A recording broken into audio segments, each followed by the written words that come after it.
Hi everyone, my name is Jeff Wells. I'm the proud owner of a 2022 Winnebago View. This is a 24D with the slide out. I thought I'd give you a new owner's perspective of things that I like, some things that I've learned, and maybe a few things that I don't like about it.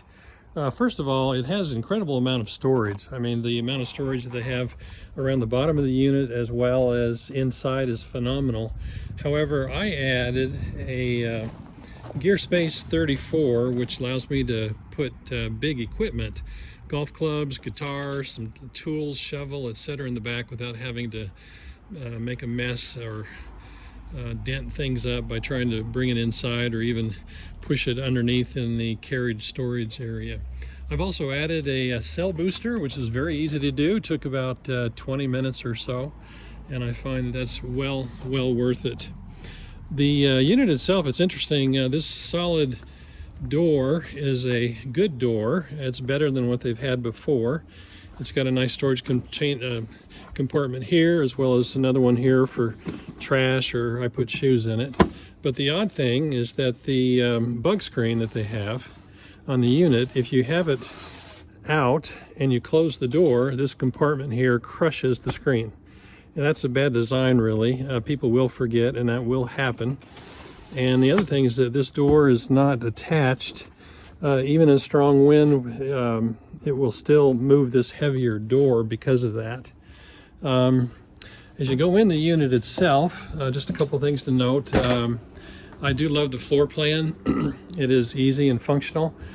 Some things to watch out for. These curtains that they have here, you have to make sure that they're not in the way of the slide in and out. Those will grab pretty easy, and you will rip those, or you'll jam up the slide as it comes in and out. Another thing I've seen mentioned quite a bit, and it bugged me to death, is when you're driving down the road, they have the faucet has this that hangs down, and this bangs against the door, and that just drives you crazy. So one thing to think about. The other thing too is the TV itself. You have to be careful. The way they have it launched or loaded up here is if you grab it up here, your hand grabs the screen and you can crack that screen real easy. You have to make sure that you grab it down here in the bottom to be able to pull it out. So that's important. The other thing too I found is that this refrigerator door opens and closes, and I've put a little felt pad there so that when it opens up, it doesn't do any damage to the back door here. This pocket door here rattles like you cannot believe, and I so far have not gotten the right type of foam to stick in here, but I put some Kleenex and some other type of foam material here to keep that from rattling like that when you're going down the road. I think that's either poor design, or they need to do something to keep that from rattling. So the other thing I found when I bought the unit was this piece of wood here on the extended bed came undone, and I had to glue that back in. The other thing that I've done is I've taken some Velcro here and put all of the TV controls up against the wall. These never come off, and stay right there so that you can use them either when you're at the table or when you're laying in the bed here. But overall, I found it to be just an incredible unit. Those are just some things I've learned to make travel a little bit better, and hope everyone else enjoys the unit as much as I have. The refrigerator is phenomenal. It's huge.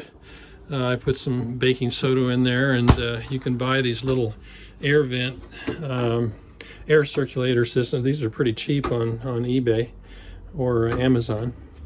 So that helps keep the refrigerator fresh and whatnot. But the last thing I'd mention is that the cell phone booster that I have, I've got a satellite booster as well, but you can feed the cables down through the top here, but they haven't done a very good job, I think, of allowing us to be able to do that without a lot of inconvenience. You have to drill through the cap yourself. You have to find where that hole comes down. You've got to thread it through here. It'd be so easy for them to put a adjustable or removable cap on the top, and then to pre-wire with some wires coming down here, or string, so that you can thread your own cables through there without a lot of issue. That was the single biggest problem that I had when I was trying to wire the unit up here.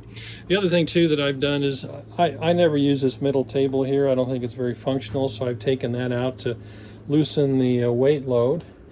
The other thing too is that they have these cushions that you can put here with the chair, and I only use one of those, so I don't travel with two of these. I just travel with this one that I put in the seat there if I happen to turn that chair around.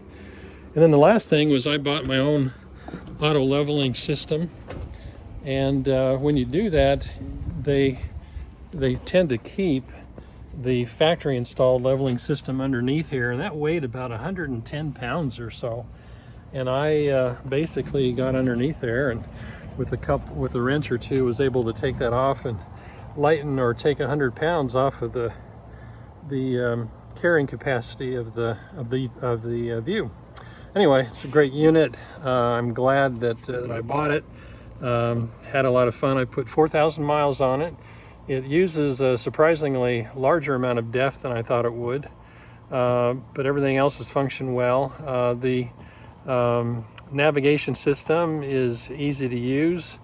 Some of the controls, it takes a while to kind of figure it out, but the other feature that they talk about is this ladder. It's interesting, but you need a ladder to get to the ladder if you're parked in any uneven terrain or something. And I haven't used the awning that much, but that seems to be functioning very well, and I really like the lighting on it. So anyway, if you have any questions, let me know, but enjoy your View, and if you're thinking about getting one, love to help you understand better what my good experience has been.